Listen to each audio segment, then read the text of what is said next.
Australia is blessed with many spectacular assets. We have some of the world's oldest geological features, the oldest continuous culture on Earth, and the oldest rainforest in the world. Australia's natural beauty is iconic, with spectacular beaches, deserts, alpine regions, and lush rainforests. Not only is Australia a fantastic place to live, with our amazing weather and great outdoors, we're endowed with mineral wealth.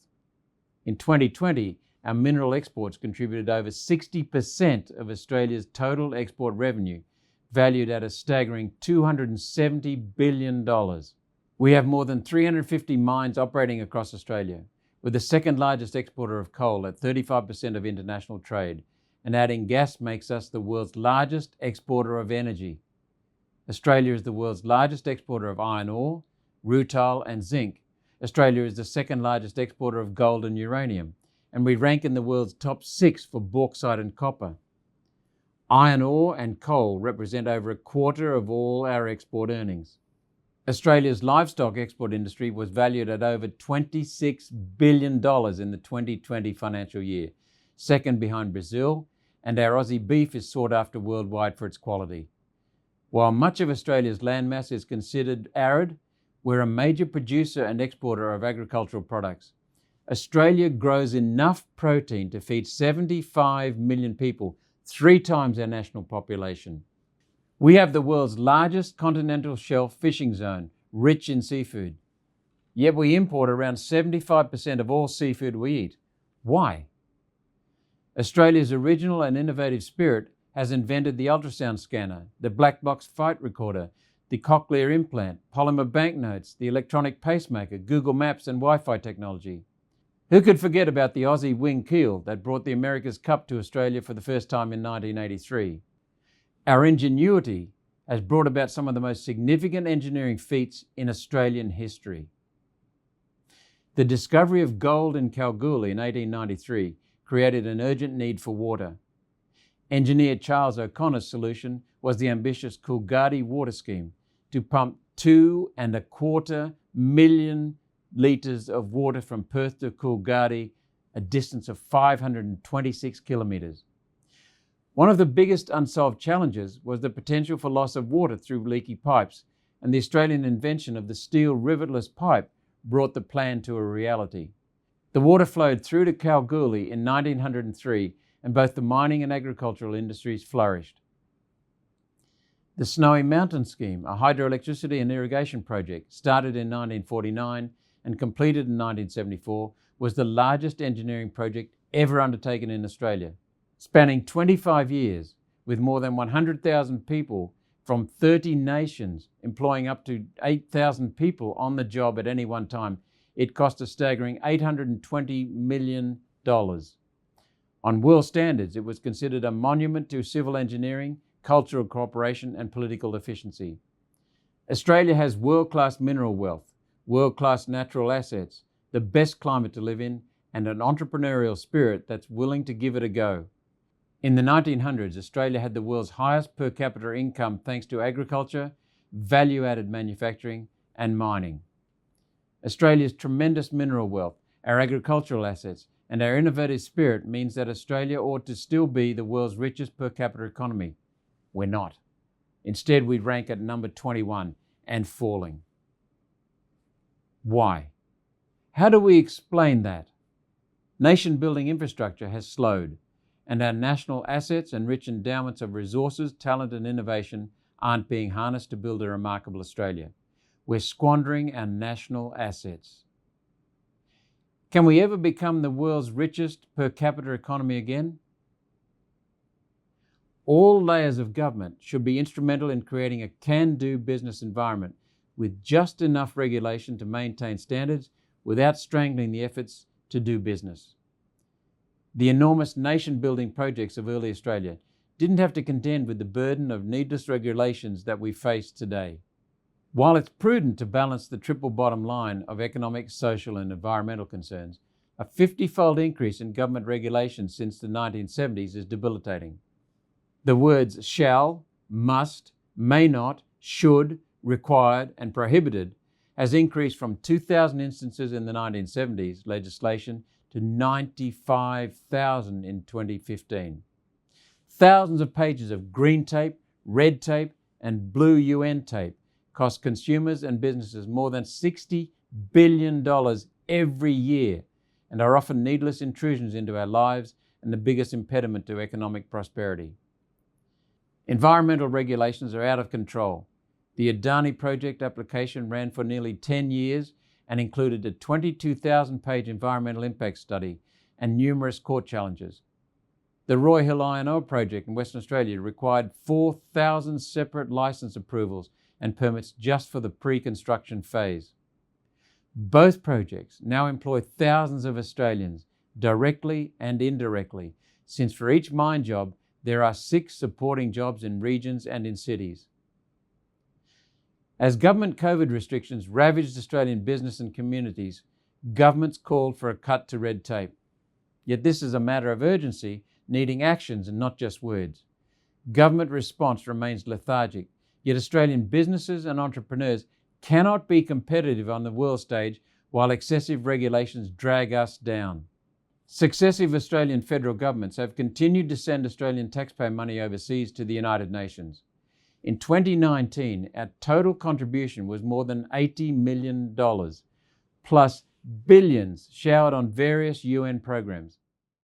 None of the international globalist agendas bind us, yet our politicians pander to nonsensical UN demands, and with that Australia's sovereignty is eroded. No Australian citizen ever voted for the UN. The priorities the unelected UN set for member countries don't account for our needs and priorities, and it's appalling that from the Prime Minister down, almost none have taken a stand against the UN. Not only does it cost us money, these agreements erode our manufacturing capability and divert billions of dollars of taxpayer money into wasteful subsidies, such as unreliable renewables. United Nations and World Economic Forum initiatives, such as their New World Order and the Great Reset, now tell us that we should eat almost no meat and that in the future, owning nothing will bring everyone happiness. This begs the question, who will own everything? Answer, rich globalists, the faceless elites we never elected and who have no interest in Australia's prosperity. Nevertheless, they exert control over many parliaments and governments. Their agendas are gutting the sovereignty of countries that follow blindly, and our politicians from all sides of politics show little guts or integrity to stand up for Australia and its citizens. We need to immediately exit the United Nations and focus on what's needed to rebuild a remarkable Australia. The definition of national interest needs urgent reform and needs to include national security, competitiveness, tax, character tests and other impacts to Australia. Our strategic and essential services such as power, water, telecommunications, roadways and ports need to be off limits to foreign buyers. Instead of complex industrial relations regulations that serve the industrial relations club, its lawyers, consultants, multinationals, some power-hungry union bosses and vested interests, Australians need and deserve an industrial relations framework that protects workers' needs and entitlements and small business. Allowing foreign interests to buy or lease prime agricultural land, currently at 14%, and strategic assets such as the Port of Darwin makes Australia vulnerable. Our natural climate of extreme flooding and droughts makes Australian farmers vulnerable to predatory overseas investors. Australians should own all Australian agriculture. The separation of water rights from land rights in 2007 has resulted in many overseas water speculators buying water rights only to manipulate the market for their own profit. The overseas investors cause water prices to skyrocket, resulting in the ruin of many Murray-Darling Basin farmers and communities. Our nation's push towards net zero in 2050 is not only a dishonest folly, it locks up grazing land for sequestering carbon dioxide, nature's essential trace gas essential for all life on Earth. Overseas companies seeking carbon dioxide credits are keen buyers of Australian land and are locking it up. In Western Queensland's Paru Shire, up to 30%, 1/3 of the country is locked away for carbon dioxide sequestration. As a result, 15 years ago, there were 170 families living on properties in the Shire, and now that's down to just 62, almost a third. Similar trends cut Merway, Quilpie, Bulu and other shires. This means there are fewer families in the district because there's no on-property commercial activity. Fewer families results in the decline of regional towns, with businesses closing and services reduced. Land locked up for carbon dioxide credits is not a regional development strategy. It destroys regional communities. It's economic suicide. Land locked up for carbon dioxide credits is not managed for pests and invasive species, making neighbouring properties vulnerable to biosecurity issues and increased costs. Nor is it managed for fire risk. To compound the problem, money earned from the carbon dioxide credits is rarely spent in the Shire. We must restore the link between water and land so farmers can afford to farm. We must unlock our land for productive and economic growth so our land provides us the food and fibre needed for our regional communities to flourish. To comply with UN demands in 1996, the Howard Anderson Liberal Nationals government stole farmers' rights to use their own property. To dishonestly get around constitutional protections, the government did a deal with state governments to avoid paying landowners hundreds of billions of dollars in compensation for loss of rights to use their own lawfully purchased property. This is another example of government overreach and breach of trust, and another example of our elected representatives not representing the interests of the people and of Australia. We will continue our work until farmers' rights are restored and protected, as it's fundamental to regional economic prosperity and constitutional compliance. Manufacturing is a critical part of a modern and resilient economy, yet ours has since dropped from 25% in the 1960s to around 6% of Australia's gross domestic product today. Manufacturing is a matter of national security, and our shortcomings have been highlighted in the last couple of years. It's scandalous that Australia has closed all but 2 of our petrol refineries, reducing Australia's petrol and diesel reserves. The most significant input cost for manufacturing is energy costs, which have been artificially raised due to ongoing subsidies for unreliable renewables to comply with dishonest UN orders. With the world's highest per capita subsidies for wind and solar being double those of the second most expensive per capita subsidies, Australia can never compete with countries like China and India, where power prices are a fraction of our retail and wholesale prices. An immediate priority to build Australia's wealth is nation-building infrastructure to support Australian manufacturing and industry. We need more coal-fired power stations to increase our power generation and bring down the cost of energy. Increasing water storage in dams across the country, such as Warragamba and Wyangala in New South Wales, Rookwood Weir and Urana in Queensland, and Buffalo in Victoria, should be a priority, yet state and federal governments have done little because they cower in fear to the Greens that are pushing UN policies.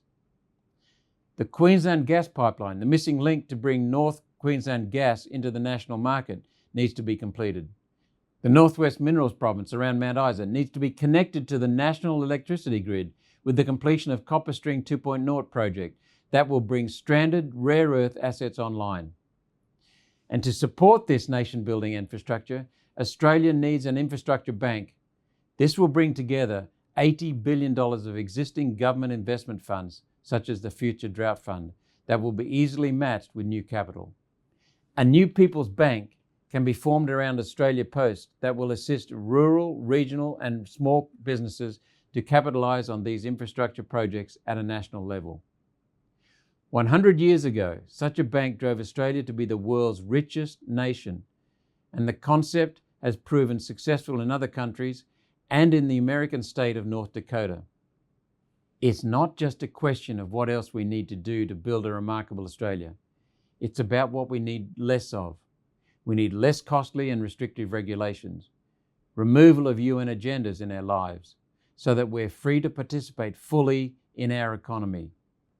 We need a reduction in energy prices to boost business, from small business to complex manufacturing. Government bloating needs urgent attention, as does our vision and nerve for nation-building projects. Australia's endowments are extraordinary. We need all levels of government to work together, reducing duplication so that we can again use our endowments to rebuild a remarkable Australia. We need leaders with vision who have the strength of character to listen and to stand up for our country and for our people.